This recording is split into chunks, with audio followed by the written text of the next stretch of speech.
Good day and welcome, that is to the Tuesday Sport Rap Show. I am Jesse Jackson Kauraifa and will be your host for today. And now for your latest on the hit list.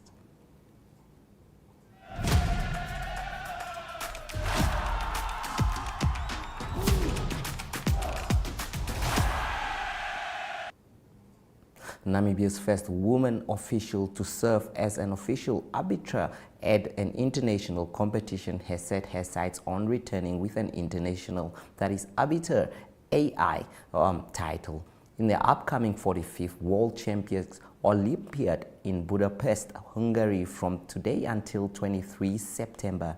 Namibia will be making history as they fight arbiter El Shaddai Aluteni, the nation's first woman to act as an official arbiter, accompanies the national chess teams. Aluteni, who works as a project manager at Standard Bank Namibia, said she hopes to make the country proud and return with the IA title from Budapest. Returning to the chess, she was first introduced to playing chess at Emma Wochenut Primary School, where it was part of her curriculum. Despite stepping away from the game in grade 3, her passion for the game was rekindled when she met a fellow chess enthusiast, Kamutua Shatindi, at the Polytechnic of Namibia, now the University of Science and Technology, who drew her back into playing chess. The playoffs for the Namibian football season will take place on the Askevier grounds this coming weekend. It serves as the opening match will be on Friday at 17:15 with the under-18 category that will determine its league champion start.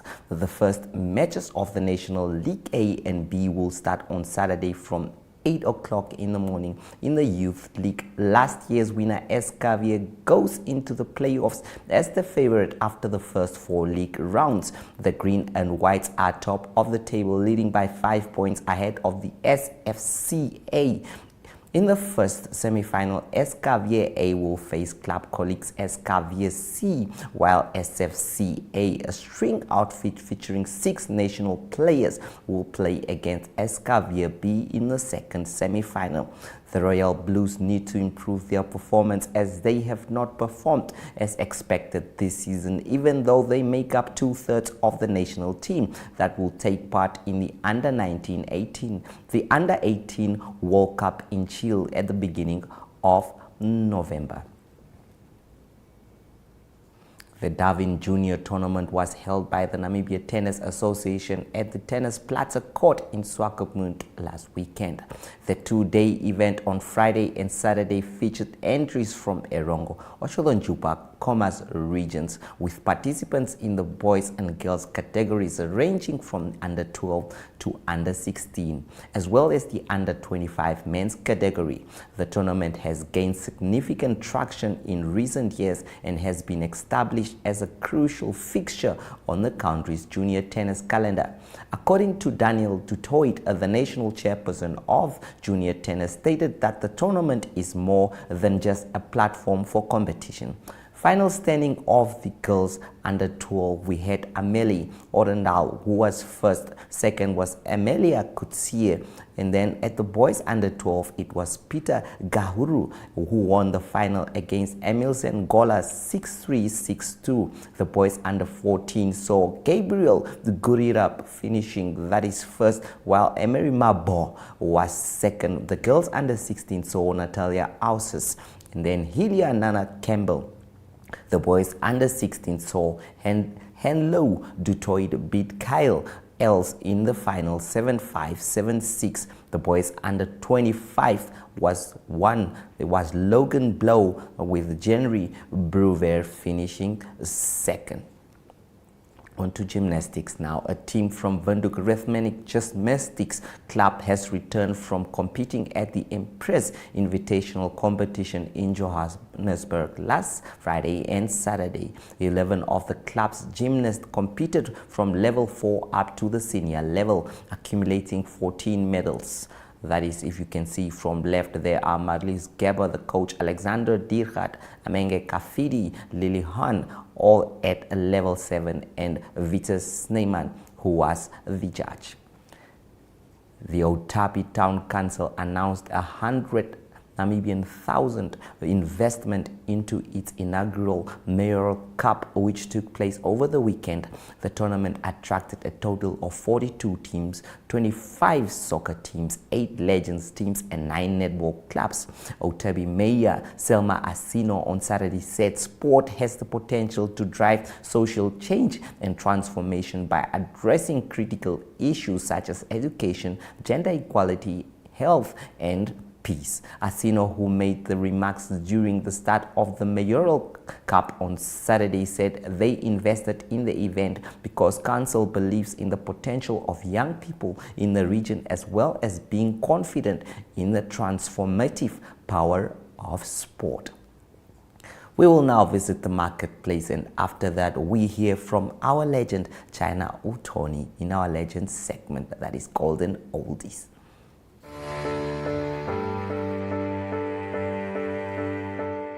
From the day you were born and welcomed until your pensioner years on this earth, your life is filled with changes and phases. What mattered the most at age 10 may be an unknown memory at 25. The heartbreak at 16 may be replaced with wedding bells at 27. The degree you've always wanted or starting your career business may come true at age 30. And the dream to own your own home may come to realization at age 50. Whatever stage you find yourself in, whatever matters right now, Standard Bank has what you need to bank like you. Choose your own path. Choose endless possibilities. Standard Bank, it can be.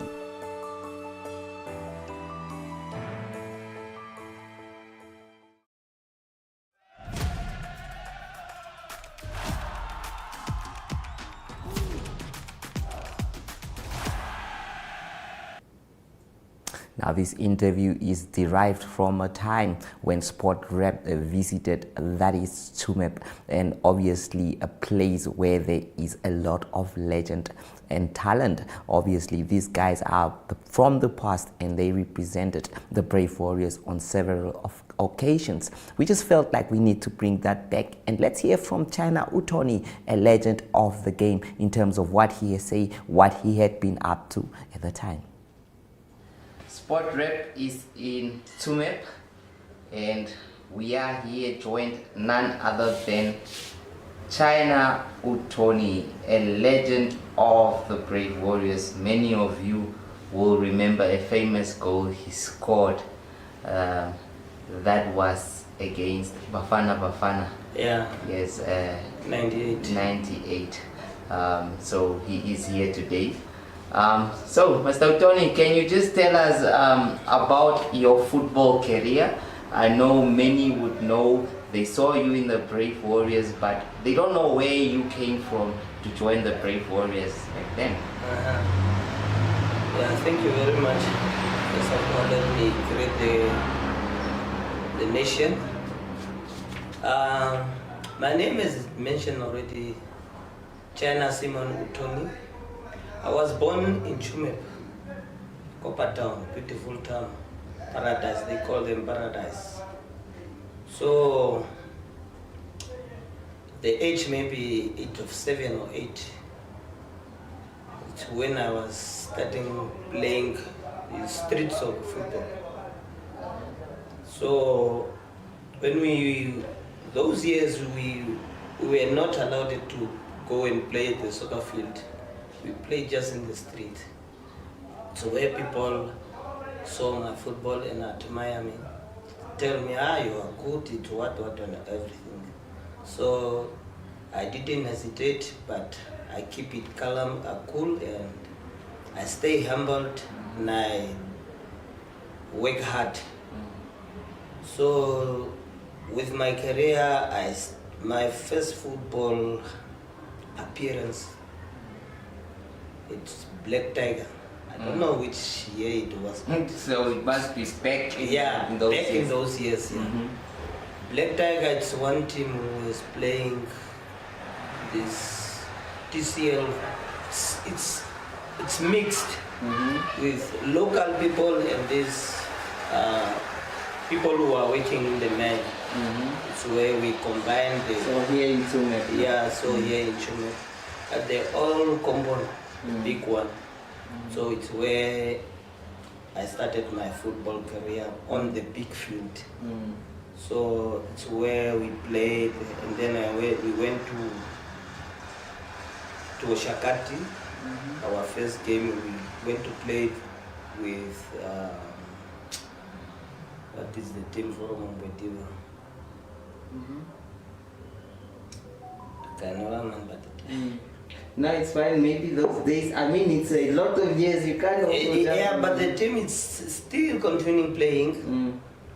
Teenagers. Okay, teenagers. Yeah, teenagers. Yeah, and then they beat us 2-1. I was the one who scored again the consolate goal on behalf of our team. But I was small and thin. I could not believe that a thinner boy like me, even those big guys, they said, we will break you, but they couldn't. They didn't break it out. But yeah, we managed, but we enjoy ourselves because it was a friendly game. Then I was approached by my friends when we came back. I was approached by my friend to go and join the Monaco team. The Monaco team is the team who makes me who I am. That is Monaco. Monaco Chiefs, yes. It was under Master Sele Okume, the late Master Sele Okume, Belen's father. Yes. It's where we manifest to play our football here in Tsumeb. Yeah. Okay, so we were playing here behind me. You cannot see, but behind me where the new complex is, it's where our training field was. So it was hard. It was hard because we were playing a triangle of Tsumeb, Grootfontein, and Otavi. Yeah. So the famous main triangle. Yeah, main triangle of the far north, as they say. Yeah. So from there, while we were playing for Monaco, my mother said, no, you cannot just keep on playing. Just go and study further. Then after I studied at Ochikota Secondary School, I went to Okakarara Vocation Training Center where they say it was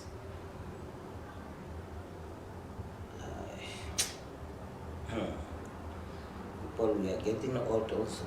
Yeah, it's okay. Yeah. No, you can. So from Okakarara? From Okakarara, it's where the guys from Liverpool saw me playing. We are having a team there. Crystal Palace, we call it Crystal Palace, where we were playing Superstar. And Kaundeka. Sunday it was Kaundeka. Saturday was Superstar and Sunday was Kaundeka. Now they send a scout to come and watch me. Then the guy say, no, the guy is good. So where was coming, go send the guy, and then we talk and say, man, we want to go and see the guys in Okahancha, how they played and all those things. So it's how I started my career playing professional football in the Premier League now, as we are saying. That is alongside the likes of Congo, Bimbo Shihero. Did you find them there at that time? No, yeah, I found Bimbo was there, but Congo came after me. Okay. Yeah, Congo joined after me. So where we established the team Liverpool. Okay. So, but after that, I want to know your transition from Liverpool. How did you get into the Warriors team? Was it from the Liverpool age? Yeah, it was from the Liverpool age, but that I think it's 1996. I left Liverpool and then I get a job in Walvis Bay. And then I joined, 97 I joined Blue Water. For Blue Water, I just play one game. I think in Windhoek against Black Africa. If I'm not mistaken, if it was not Black Africa, it's Orlando Pirates. It was one of those big yeah, derbies. big derbies, yeah. And then we beat them 1-0. Okay. Yeah, and then it's where they give me a call-up. Were you on the score sheet, or were you just influential? I was not on the score sheet that time. I was unlucky, so I helped the other guys to make it so that we can. As a team, we have to win as a team, not individual, but yeah. Yes. And then you went on, you got your call-up. Yeah. You went into the Brave Warriors. I'm sure at that time it was one of the biggest things in the country. Yeah. I mean, it was the nation was in love with football. I mean, wearing that jersey, what did it mean for you? It did me a lot. It was a heartbreak. I couldn't believe it. The moment I wear that jersey of the national of the nation, I can call it the nation because it's not the national but the nation. It's because you are playing for the nation, not for you, for yourself. Yeah, it was a big breakthrough for me. So I couldn't believe it, and then my first breakthrough it was against Tunisia. Here at the Graveyard Independence Stadium. The big tartan band. Yeah, tartan band. It's where my breakthrough came.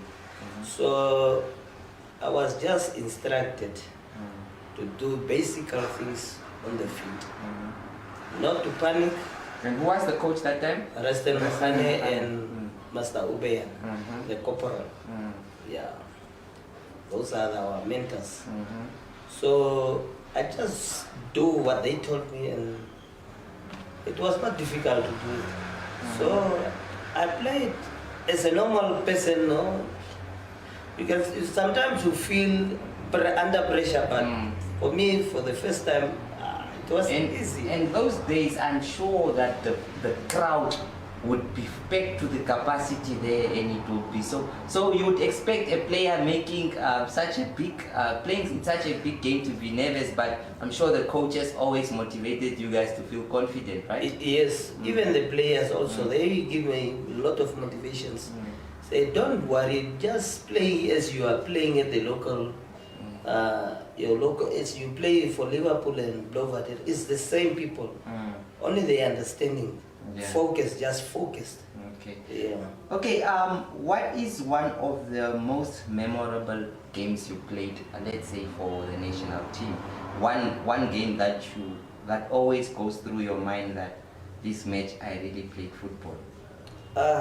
There's a lot of games. But the biggest one is the one in Burkina Faso. When they beat us 4-1. And then I scored the consolate goal. I remember. While I was having an injury of an arm. Hello. Hello. Yes. While I was having an injury of the arm, and then so the coach encouraged me and say, no, we cannot play that wing without you. So make a plan, we must cut it, and then we continue playing as long as you are not injured yourself again. But with God's grace, I maintained to finish the game, and I scored the consolate. Only. Even the goalkeeper was also my namesake, Simon Kopane. From there, I think I destroyed him. I didn't go, and he just retired from there. So what are some of the things you would probably say? Who were some of the top players you played against? A defender you feared, or a player that you say was hard to play against during those times for the national team, or even at club level? At the club level, I didn't fear anybody. I just make sure that I'm fit enough to defend my territory. So some of the guys, yeah, you find yourself, you have it's not your day. Like the guy who was giving it after me, it was only Colin Benjamin. That boy could run. I could manage to catch him, but he could run. If you coming to run, Colin Benjamin was not an easy opponent. Yeah. Okay, China, before we conclude, I just want to know what have you brought back into football? Have you been contributing anything, or in terms of, let's say, in motivating the young guys, or what have you done?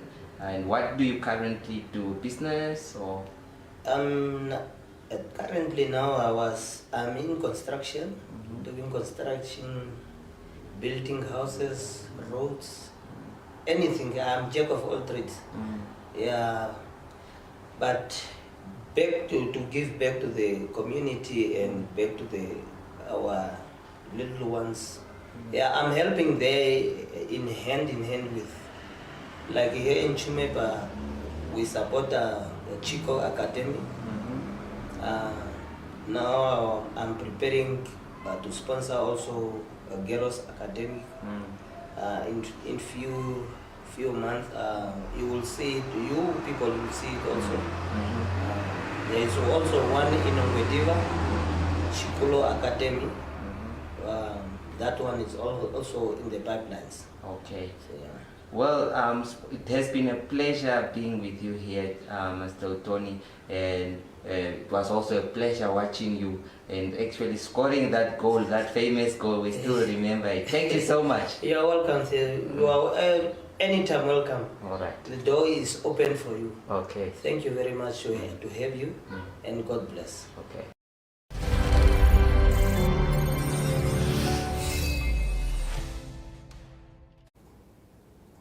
It is always something special to meet such people that have made a difference that is in their careers. Well, before I say goodbye, we have to introduce, that is the man on standby with the latest international news. Ariogat from me, Jesse Jackson Kauraitha. It is goodbye.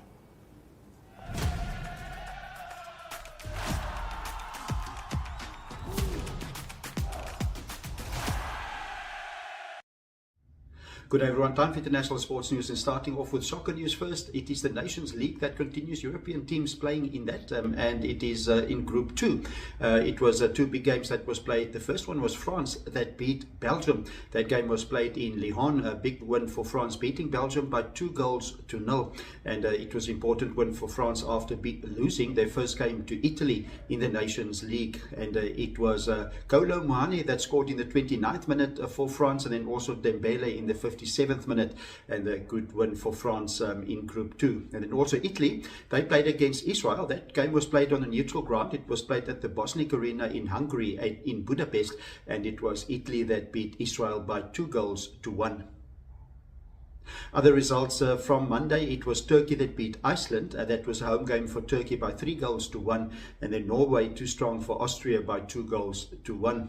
And the games being played on Tuesday, there's big matchups. It's Ireland that will play against Greece at home, and then England at home against Finland. Then a very big one, it's the Netherlands that host Germany. That game will be played at the Johan Cruyff Arena that is in Amsterdam. That's also the home ground of Ajax Amsterdam. On to cricket news, and it was England that lost the third test against Sri Lanka. To put it in other words, Sri Lanka beat England, and it was a big win for Sri Lanka in test cricket. They lost the first two tests. The test series is won 2-1 by England, but it's Sri Lanka that won the third test at the Oval convincingly by 8 wickets. They needed to score 219 runs in their fourth innings. They did it just for the loss of 2 wickets. The big hero for Sri Lanka in that innings was the Pathan Nissanka. He scored 127 unbeaten runs in the fourth innings. So a great win for Sri Lanka in that test series. England won the test series by 2-1. They earlier also beat the West Indies by 3-0 in their summer. And the next test series for England will be then when they play against Pakistan. That will be in a month's time. To close off today's international sports news, it is rugby news from the Rugby Championship. The past weekend, it was the Springboks that beat the All Blacks, and it was Argentina that beat Australia. The points table at the moment is that South Africa in a good position. They won all 4 of their games. They've got 18 league points, and it's Argentina. They've got 10 league points after their 4 games, followed by the All Blacks in 7 with 7 points. They have in 3rd position. All to play for South Africa against Argentina now. South Africa plays Argentina now twice. There's a break this coming weekend, the 21st of September. It will be Argentina that hosts the Springboks, and it will also be Australia that hosts New Zealand. The second and last game between South Africa and Argentina will be played in Nelspruit. That's international sports news for today. Hope you have a great sport day, and we talk international sport again tomorrow. Goodbye.